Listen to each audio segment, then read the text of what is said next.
ನೀರು ಬಿಡಬೇಕು ಅಂತ ಈಗ ಆದೇಶ ಬಂದಿದೆ. ವಿಡಿಯೋ ಕಾನ್ಫರೆನ್ಸ್ ಮೂಲಕ ಸಭೆಯಲ್ಲಿ ಸಿಎಂ ಪ್ರಸ್ತಾಪಿಸಿದ್ರು. ಸರ್ಕಾರ ಇದ್ರ ಬಗ್ಗೆ ತೀರ್ಮಾನ ಮಾಡುತ್ತೆ ಎಂದಿದ್ದಾರೆ. ಆದರೆ ಕಾನೂನು ಸುವ್ಯವಸ್ಥೆಯನ್ನ ನೋಡ್ಕೊಳ್ಬೇಕಾಗಿದೆ.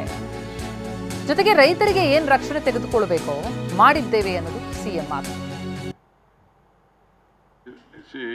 ಜಿಲ್ಲಾಧಿಕಾರಿ ಆಯ್ತು, ಯು ನೋ ದಟ್ ನೀವು SP ಇಬ್ರು ಪಕ್ಕದಲ್ಲಿ ಕೂತಿದ್ದೀರಾ.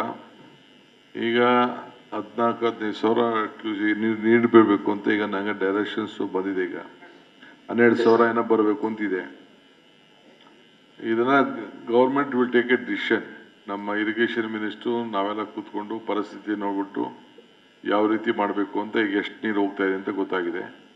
ಲಾ ಆ್ಯಂಡ್ ಆರ್ಡ್ರು ಭಾಳ ಹುಷಾರಾಗಿ ನೀವು SP ಅವರಿಬ್ಬರು ಸೇರಿ ನಾಳೆ ಬೆಳಗ್ಗೆ ಸುಮ್ಮನೆ ಅನ್ನೆಸೆಸರಿ ಏನು ಕ್ರಿಯೇಷನ್ ಆಗಬಾರ್ದು. ನೀರು ಬರ್ತಾ ಇದೆ, ನೀರು ಬರೋದನ್ನ ನಾವು ಹಿಡಿದು ಇಟ್ಕೊಳಕ್ಕಾಗಲ್ಲ. ಎಷ್ಟು ನೀರು ಕಬ್ಬನಿಂದ ಬಿಡೋಕ್ಕಾಗ್ತದೋ ಅದನ್ನು ಬಿಡೋಣ, ಮಿಕ್ಕಿದ್ದು ಮಾಡೋಣ. ಫಾರ್ಮರ್ಸ್ಗೆಲ್ಲ ಯಾವ ರೀತಿ ಎಜುಕೇಟ್ ಮಾಡಬೇಕು, ಅವ್ರಿಗೆಲ್ಲ ಏನು ರಕ್ಷಣೆ ಮಾಡಬೇಕು ನಾವು ಅಲ್ಲೇ ಮಾಡಿದ್ದೀವಿ. ನಾವು ಅದು ಬೇರೆ ವಿಚಾರ. ಸೊ ನೆಕ್ಸ್ಟ್ 3-4 ಡೇಸಲ್ಲೇ ಕೆಲವು ಮೀಟಿಂಗ್ ತೆಗೆದುಕೊಳ್ತೀವಿ.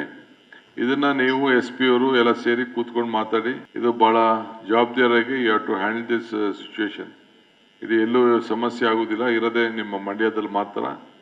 ಇದನ್ನು ಭಾಳ ಗಂಭೀರವಾಗಿ ನೀವು ಇದ್ರ ಬಗ್ಗೆ ಕಾರ್ಯಕ್ರಮ ರೂಪಿಸಿ, ಮಿಕ್ಕಿದೇನು ಪರಮೇಶ್ವರ್ ಏನಿದ್ದಾರೆ ಅವ್ರು ಏನು ಹೇಳಿದ್ದಾರೆ ಅದನ್ನೆಲ್ಲ ಸ್ವಲ್ಪ ನೀವು ಯಾವುದಾದ್ರು ವಿಚಾರದಲ್ಲಿ ಹೇಳಿದ್ದಾರೆ. ಕ್ಲಬ್ಸ್ ಇರ್ಬೋದು, ಬೇರೆ ಬೆಳೆದು, ಆಮೇಲೆ ಬೇರೆ ಬೇರೆ ಏನು ಗೈಡ್ಲೈನ್ಸ್ ಕೊಟ್ಟಿದ್ದಾರೆ ಅದೆಲ್ಲ ಕೂಡ ನೀವು ಅದಕ್ಕೆಲ್ಲ ಮುಂದಕ್ಕೆ ಆಲೋಚನೆ ಮಾಡಿಕೊಂಡು ಅದಕ್ಕೆ ತೀರ್ಮಾನಗಳನ್ನು ನೀವು ಮಾಡಿ.